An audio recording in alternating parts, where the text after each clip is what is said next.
Happy Tuesday, Instagram and YouTube. Welcome to the start of the new playlist for Tuesday, Tyler Perry Studios. Before I begin, if you are new to this channel, don't forget to like, share, subscribe, leave a comment on the section below, and I hope you enjoy watching this playlist as I go on to review it for the next several weeks. So, the way I'll be breaking down and reviewing his series of movies, before I get started, obviously there's the synopsis. I give my take on the story, I give my take on the characters. But what I mean is, I looked at Tyler Perry's movies like those dramas, and I was like, how can I talk about those movies? Can I really talk about those movies the same way I talk about the Indiana Jones franchise or anything popular like that? But so far, this whole story slash characters format has really worked for me. I never thought it did, but it did. Look how far I've came. But with the Tyler Perry's reviews, when I review his movies, I'm going to be covering and discussing the common struggle that he brings to light for the audiences to resonate with, and the characters' roles and what they represent, and of course, the verdict. So I hope everybody is really going to be looking forward to me talking about Tyler Perry's movies, because I know outside of your favorite average popular blockbuster franchise, this is like our go-to drama movies. So let's begin. So today I'll be giving you my review on Diary of a Mad Black Woman. That is the first movie from Tyler Perry, his feature film debut. And the synopsis goes as follows.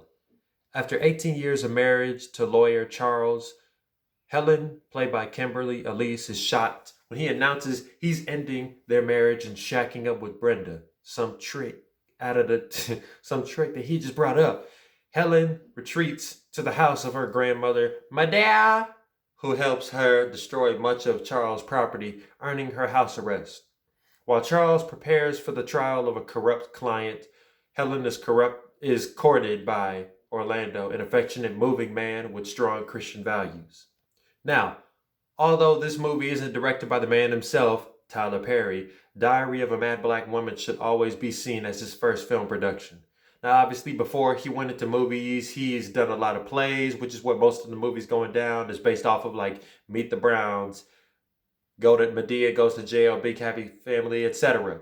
And the plays are just as good as the movies, and of course, you can watch the plays before you watch the movies. But if you're looking for me to talk about the plays, that is not what I'll be doing. I'll be strictly talking about the movies. Of course, I'll be referring to the plays if you would like me to. But I have practically seen all of Tyler Perry's movies, but this was not really one of the ones that I have gone back to see multiple times. This is not to say that it is a bad movie, but it is one that I have seen just parts of, when it's always broadcast on TV. However, Diary of a Mad Black Woman establishes everything for the audience when it comes to how Tyler Perry would tell his stories later down the line.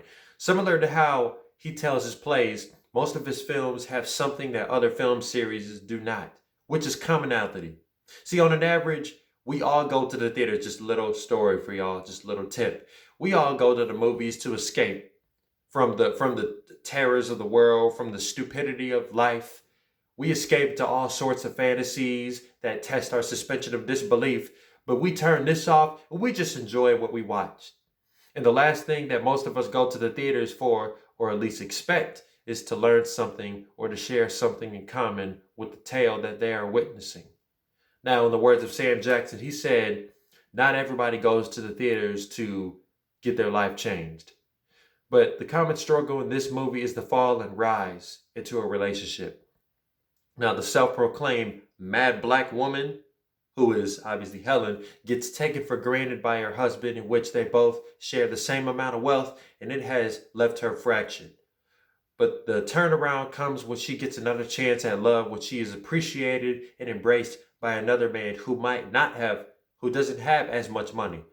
Now, despite signing a prenuptial agreement, the divorce, like the marriage never even worked out financially or literally. But it goes to show that when God closes a door in your life, he will open up another one. But it is your choice to walk through. You are always left with a choice. Nobody, not even God, is going to force you to do something. He's going to give you opportunity to make the choices for you, because that is how he is. This is not just the film debut of Tyler Perry, but it introduces the world to Madea.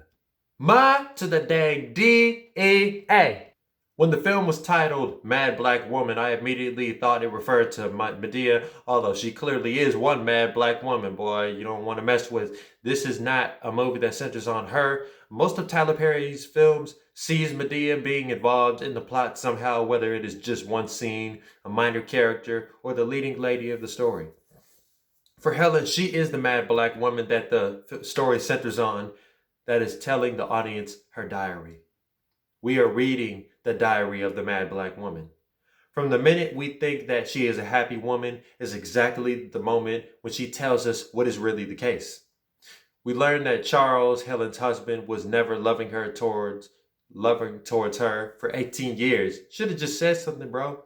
This part is never explained, but we can all assume that he was just an ungrateful lawyer who had a terrible verdict for his marriage. I would say that Madea evenly plays the role of the cataclysm in the lead, sometimes both. Like, not just in this movie, but like in some movies, like, for example, Meet the Browns. The scene that of her at Meet the Browns, that was just the scene from Madea Goes to Jail, but that was one scene. And that was just, her presence in that movie had no impact on the overall story of Meet the Browns, but they just had to include her because she is a trademark Tyler Perry character. I would say that Orlando is pretty much the nice guy that comes along and makes Helen feel like she is loved back and makes her realize that there are still men out there who are loving and not finessing nor neglectful. Now, before we go further into this watch list series, all of Tyler Perry's movies are so underrated. By the critics. The critics always have given most of Tyler Perry's works a bad score. It's not that they're bad movies. They just don't see where they can escape into this. Because I know a lot of people can think like that. Like, aren't movies supposed to be meant for you to escape and not remind you of what you already go through every day? But that's the beauty of it. It's the commonality. It's something that you can resonate with. It's something you can relate to. It's something that you can connect with. So Rotten Tomatoes gives it a 16% score. But don't worry, people love Tyler Perry's movies, not the critics. But Diary of a Mad Black Woman should be seen more as more than just a love story, because a lot of Tyler Perry's films are love stories, but they will all have different commonalities that black people will resonate with. And if you're white, you can learn about what most black people have to go through in their personal lives and everyday struggles. But the way that the common struggle of divorce and falling in love again is presented is just as smooth as butter, like the butter that Madea uses to detach her house arrest ankle bracelet. So I will give it 7.4 SOs out of 10. Great start for his filmography. That is my review on Diary of a Mad Black Woman. Y'all can let me know if this is one that you go back to or not in the comments below. And I'll see you guys later with my next video. Peace out.